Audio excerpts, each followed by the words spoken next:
45 സീറ്റുകളിൽ ഞങ്ങൾ വിജയിച്ചപ്പോൾ തൊട്ടടുത്ത രണ്ടാം സ്ഥാനത്ത് 12 സീറ്റുകളിൽ ഞങ്ങൾ വന്നിരുന്നു. കുറഞ്ഞ വോട്ടുകൾക്ക് മൂന്നാം സ്ഥാനത്തായ വേറെയും സീറ്റുകളുണ്ടായിരുന്നു.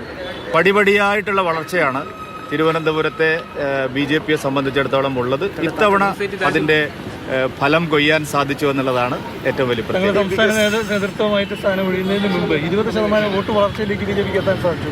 പക്ഷേ തദ്ദേശ തെരഞ്ഞെടുപ്പിന്റെ കണക്കുകൾ പുറത്തുവരുമ്പോൾ 15-ന് താഴേക്ക്, അതൊരു 10 വർഷം പിന്നിലേക്കുള്ള കണക്ക്. ഇല്ല, ഓരോ തെരഞ്ഞെടുപ്പിനും ഓരോ പാറ്റേൺ ആണ്. അത് തദ്ദേശ തെരഞ്ഞെടുപ്പിലെ വോട്ട് വിഹിതം നോക്കിയല്ല ആളുകൾ നിയമസഭാ തെരഞ്ഞെടുപ്പിൽ വോട്ട് ചെയ്യുന്നത്. അതുകൊണ്ട് തദ്ദേശ തെരഞ്ഞെടുപ്പിന്റെ പാറ്റേൺ വേറെയാണ്, ലോക്സഭാ തെരഞ്ഞെടുപ്പിന്റെ പാറ്റേൺ വേറെയാണ്, നിയമസഭാ തെരഞ്ഞെടുപ്പിൻ്റെതും വേറെയാണ്. ഒരു കാര്യം ഉറപ്പാണ്, ഞങ്ങൾ വലിയ സംഖ്യയിൽ വിജയിച്ചു വരും നിയമസഭയിൽ എന്നുള്ളത് നിങ്ങൾ ഉറപ്പിച്ചോളൂ.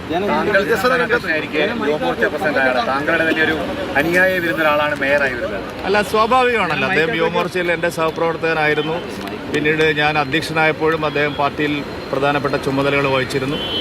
രാജീവേട്ടൻ പ്രസിഡന്റ് ആയപ്പോഴും അദ്ദേഹത്തിന് ആ വലിയ ചുമതലകളെല്ലാം നൽകുകയുണ്ടായിട്ടുണ്ട്. അത് ഒരു സ്വാഭാവിക പരിണാമമാണ്.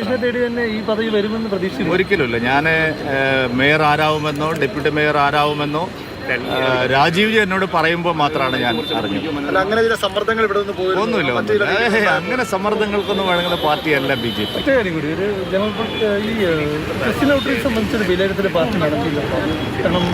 എല്ലാ കാര്യങ്ങളും ഇന്ന് വിശദീകരിക്കേണ്ടതില്ലല്ലോ പ്രശാന്ത്. ഇനി ദിവസം എത്രയും മുമ്പിലിരിക്കുന്നു. ശരി, താങ്ക് യു.